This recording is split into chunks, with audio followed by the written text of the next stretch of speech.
জিনিস মনে রাখবেন, ভগবান গীতায় বলছেন ক্লৈবাং মস্ম গম পার্থ নৈতত্ত্বয়ী উপপদ্যতে ক্ষুদ্রম হৃদয় দৌর্বল্যম ত্যক্ত উদ্দিষ্ট পরন্তপ।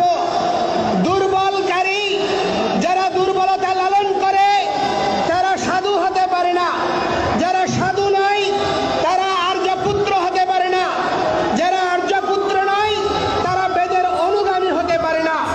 সুতরাং যারা বেদের অনুগামী, যারা সনাতনী, তারা সর্বদাই সাহসী।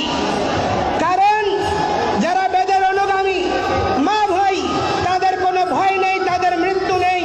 অচ্ছেদ্যম হয়মদার্যম হয়মক্লব্ধ শস্য এবচ নিত্য সর্বগত স্থানুর অচল হয়ম সনাতন। আত্মাকে ছেদন করা যায় না, পোড়ানো যায় না, শোকানো যায় না, তাকে জলে ডুবানো যায় না। সেই অবিনাশী আত্মা হচ্ছে আমার স্বরূপ। প্রতিটি সনাতনী অমৃতের সন্তান, চিন্মন্ত বিশ্বে অমৃতস্য পুত্রা। অনেকে তো একবার মরে, আর আমরা শুধু বারংবার জন্মগ্রহণ করি, আমাদের মৃত্যু হয় না।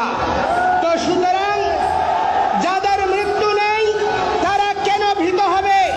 যারা ভীত হবে তারা অমৃতের পুত্র নয়। যারা ভীত, যারা কাপুরুষ, তারা বঙ্গজননী সুদেষ্ণার পুত্র হতে পারে না।